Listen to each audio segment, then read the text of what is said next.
Dalam serangkaian serangan ini, pemain berusia 17 tahun Dro Fernandes menunjukkan contoh sempurna bagaimana pemain top membaca ruang, membaca lawan, dan berpikir selangkah lebih cepat. Jika kalian masih bermain bola, semoga kalian belajar sesuatu dari analisis ini. Mari kita bedah. Menit ke-22, Barca lagi menghadapi blok kompak Daegu. Seperti biasa, pendekatan mereka adalah dengan menggeser bola ke sisi kiri untuk menarik para pemain Daegu. Tujuannya apa? Tujuannya jelas, buat pemain Daegu bergeser dan terkumpul di satu sisi, yaitu sisi kiri, lalu reset dan pindahkan bola ke sisi yang lain di mana ruang besar itu tercipta, yaitu adalah sisi kanan. Saat bola sampai ke kanan, ada satu pemain yang langsung ngambil inisiatif, bek tengah Barca, Ronald Araujo, yang langsung eksploitasi ruang di depannya dengan dribbling cepat. Dan lihat pergerakan Dro Fernandes. Seketika dia lihat Araujo bergerak membawa bola, Dro yang posisi awalnya berada di antara fullback dan center back langsung bergerak turun. Tujuannya apa? Untuk buat kekacauan. Jika misal back yang ada di dekat Dro ini ngikut salah satunya, maka bakal tercipta ruang yang sudah siap dieksploitasi oleh Lewa ataupun Yamal. Jika mereka gak ngikut,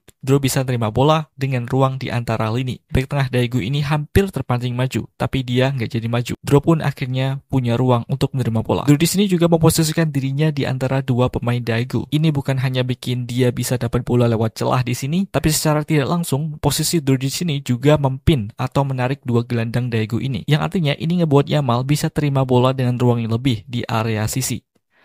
Bola bergerak ke Yamal. Dro langsung balik badan, ngelakuin scanning, ngelihat fullback Daegu ini ketarik. Artinya ada ruang yang bisa dieksploitasi di belakang fullback ini. Setelah mulai gerak ke ruang ini, Dro scan lagi. Nah, ternyata si back tengah Daegu udah siap-siap nutup ruang ini dengan jaraknya yang lebih ke depan. Artinya apa? Kalau bola nanti dikirim ke sini, back tengah Daegu ini bakal jadi yang pertama buat dapat bola karena posisinya lebih maju. Dro kemudian nggak jadi lari, tapi dia gerak mendekat ke Yamal di belakang lawan. Buat apa? Buat bikin Barca unggul jumlah di area ini. Dengan datangnya Dro di sini, Barca tuh ibarat kayak main rondo dengan satu pemain Daegu sebagai kucing. Agar Dro bisa terima bola, Dro acungkan tangan ke Konde, suruh Yamal kasih passing ke Konde. Dengan begitu, Dro nanti bisa terima bola sebagai the third man. Tapi Yamal nggak butuh itu. Buat geser si pemain Daegu dan buka jalur passing ke Dro, Yamal hanya butuh pura-pura mau passing ke tengah, yaitu ke Gavi. Membuat pemain Daegu ini berpindah dengan sendirinya. Lalu muncullah celah jalur passing ke Dro. Bola dikirim ke Dro. Dro scan lagi. Lihat jarak pemain terdekat Daegu masih jauh. Artinya dia bisa menerima bola di sini. Dro kontrol bola dengan kaki terjauh, lalu langsung balik badan. Nah, di sini Yamal ngajak main give and go atau 1-2. Kalau pemain biasa mungkin udah langsung kasih bola ke Yamal di sini. Tapi si Dro, meskipun dia baru 17 tahun, dia tahu momen dan juga informasi secara detail. Dro lihat Bang Yamal udah di-track atau di-marking pergerakannya oleh pemain Daegu ini. Ini ditambah back Daegu ini sudah maju untuk memblok passing si Dro ke Yamal. Jadi opsi passing ke Yamal itu nggak tersedia. Lalu apa yang harus dilakukan di sini? Nah, Dro nggak bingung di sini. Dia dorong bola menggunakan kaki dalam ke momentum yang berlawanan, yaitu ke ruang di sisi tengah. Dia kemudian dorong bola ke arah pemain Daegu ini. Ngelakuin body feint ke kanan, ngebuat pemain Daegu ini gerak ke kanan, lalu dorong bola ke kiri seketika. Dro kemudian dorong bola ke depan, yang ngebuat dua pemain Daegu ini kepancing buat maju ke depan. Tapi langsung dorong bola lagi ke momentum yang berlawanan, yaitu ke arah Lewandowski. Ya, Yamal, Dro di sini juga pengen main 1-2. Tapi karena lagi-lagi jalur passing udah langsung ditutup sama pemain Daegu, Lewandowski pun nggak mau maksa.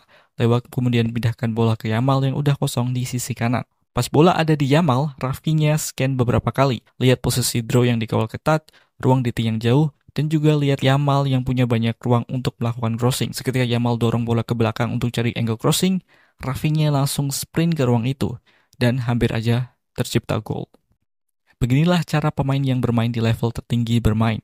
Mereka selalu cari informasi detail dengan scanning, lalu buat keputusan terbaik berdasarkan itu. Kalau suatu opsi itu nggak memungkinkan, mereka nggak maksa, tapi mereka mencoba lagi, karena pada akhirnya akan timbul momen di mana kesempatan itu benar-benar tiba. Di usia 17 tahun, Dro Fernandes udah nunjukin sesuatu yang lebih dari sekedar bakat. Dia nunjukin kecerdasan, ketenangan, dan pemahaman taktik yang setara pemain senior. Dan inilah yang membedakan pemain top dengan pemain biasa. Mereka bukan sekedar mengikuti dan melihat bola, tapi juga mengarahkan tempo dan juga ruang. Kita mulai dari gol pertama, yang bisa dijadikan pelajaran buat para pemain Indo tentang gimana cara Barca membongkar pertahanan parkir bis lawan. Huesca sedang bertahan dengan low block, artinya hampir semua pemain mereka menumpuk di area sekitar kotak penalti. Tujuannya jelas, bikin Barcelona frustasi, nutup semua celah, dan mengandalkan serangan balik. Kalau tim cuma asal crossing atau maksa dribble, ya udah pasti mentok. Tapi bukan Barca namanya kalau nggak punya cara yang lebih cerdas. Awalnya Barca coba masuk dari sisi kiri, tapi karena mentok mereka harus back pass dan switch ke kanan. Kita lihat Dembele yang ada di sisi kiri oper ke Coutinho, dan Coutinho back pass ke Rakitic yang berdiri dengan cukup ruang di area luar kotak penalti.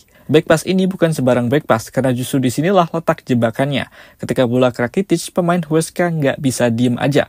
Kalau mereka cuma nunggu, Rakitic bisa lolos shoot dari kotak penalti. Maka mau nggak mau, satu pemain mereka langsung keluar buat nutup Rakitic. Dan itu artinya, struktur low block mereka mulai retak. Karena ketika satu pemain maju, ada ruang yang terbuka di belakangnya. Dan inilah fungsi dari back pass. Yang tadinya padat dan rapat banget, sekarang celah kecil udah mulai terbuka. Tapi back pass itu juga nggak cukup. Diperlukan pemain lain yang lakuin pergerakan buat buka celah yang lebih besar. Inilah yang dilakukan Coutinho. Lihat pergerakan Coutinho.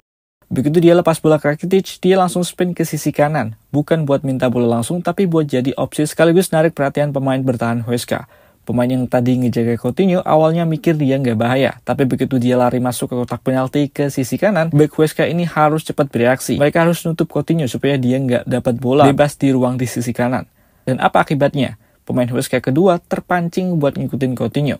Sekarang situasinya satu pemain maju nutup Rakitic, satu lagi ngikutin Coutinho. Hasilnya apa? Ada ruang yang terbuka tepat di tengah blok pertahanan mereka. Dan siapa yang berdiri di sana dan menerima bola? Lionel Messi. Messi menerima bola dan langsung dorong ke tengah ke celah yang tadi tercipta. Begitu dia masuk, pertahanan Huesca langsung panik karena jalur passing ke Suarez ataupun celah ke tengah buat Messi shooting itu kebuka. Pemain yang tadi nutup Coutinho langsung berhenti.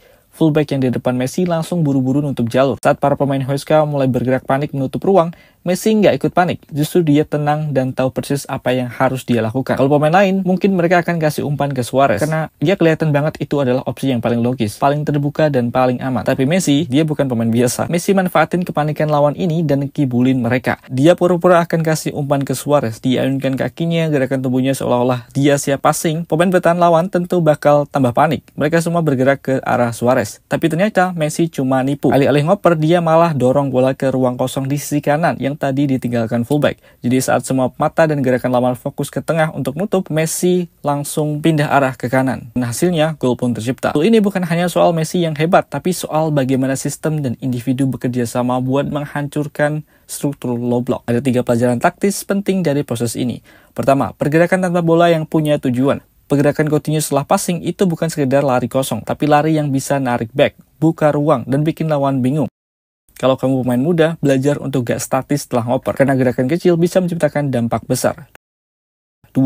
Back pass dan switch play sebagai senjata bongkar low block lawan. Back pass dari Coutinho ke Rakitic, lalu switch ke sisi kanan adalah cara cerdas untuk menggeser fokus pertahanan lawan. Saat satu sisi ditutup rapat, jangan maksain, pindah sisi, paksa lawan untuk bergerak. Dan saat mereka bergerak, konsentrasi mereka juga akan pecah, dan celah pasti akan terbuka. Manipulasi persepsi dan waktu eksekusi. Ini adalah bagian paling magis dari Messi. Dia tahu bagaimana bikin lawan bereaksi. Bukan karena kecepatannya, tapi karena timing dan gesturnya yang bikin lawan percaya dia akan melakukan satu hal, lalu tiba-tiba dia lakukan hal lain.